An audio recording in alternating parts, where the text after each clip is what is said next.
Hello সবাইকে, কেমন আছো তোমরা সবাই? আশা করি সকলে ভালো আছো। তো আমি আর আমার ফ্রেন্ড মানে আমার বান্ধবী যাচ্ছি, অনেক দিন বাদে দেখা। ও এসেছে আমাদের বাড়িতে।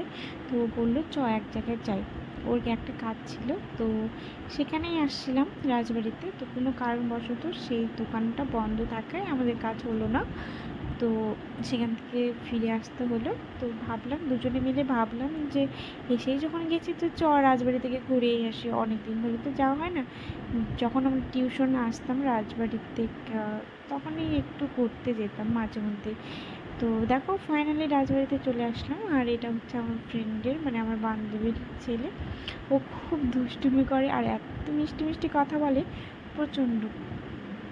তোকেই হ্যাঁচাচ্ছিলাম সব সময়, মানে ওর পিছনেই আমি লেগে আছি ওর কথাগুলো শোনার জন্য। তো দেখো রাজবাড়িটা যারা যারা দেখোনি, ফাইনালি তো অনেকজনই দেখে নিয়েছে রাজবাড়ি। এমন কেউ নেই যে রাজবাড়ি চেনে না, দুর্গাপুর রাজবাড়ি চেনে না। তো তাও তোমাদেরকেও দেখালাম, যেহেতু আমরা অনেকদিন বাদে আসলাম, আমি আমি সেরকম আসা হয় না আমাদের।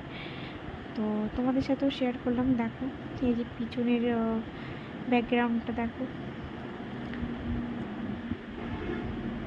ও এসেছিলো এক কাজে, অনেক দিন ধরে ফোনে কথা হচ্ছিল, বলছে যাব যাব করে আসা হয় না। তো ফাইনালি চলে আসলাম। তো এখানে আমি দেখাচ্ছিলাম ওকে, এই যে আমার বান্ধবী, ক্লাসমেট, আমরা স্কুলে টিউশনে একসাথে পড়তাম। তো দেখো এখানে দেখতে দেখতে এই যে হঠাৎ এই ফলটা চোখে পড়ে। সেটা আমি চিনি না কি ফল, আর গাছটা আমি চিনি না। তো তোমরা কেউ যদি চিনে থাকো তো কমেন্টে জানাও। তো দেখো তোমাদের সাথে রাজবাড়িটা শেয়ার করলাম, কেমন লাগছে। সবাই তো দেখেছে, সবাই ভালোই বলে। এই যে এখানে পাপাইকে ওর পায়ের মধ্যে একটা পিঁপড়া কামড় দিয়ে দিছে, তো সেটা নিয়ে ও কান্নাকাটি করছিল। বলছে আমায় কোলে নাও, আমায় কোলে নাও, আমার ভালো লাগছে না, বাড়ি যাব। তারপরে এখানে দেখাচ্ছিলাম আতা, আতা নিয়ে কী বলে ফলটা, না আমি ঠিক জানি না।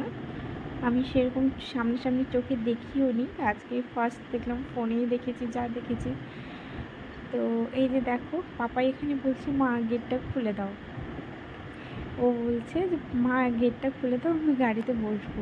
আর ও জানে না যে গাড়িটা তো এটা তো মানুষের। তো আমি ওকে বলেছিলাম যে চাবি নিয়ে আসবো, চাবি নিয়ে এসে তাহলে আমরা চালিয়ে বাড়ি চলে যাবো এটা করে। তো বলছে ঠিক আছে যাও নিয়ে এসো।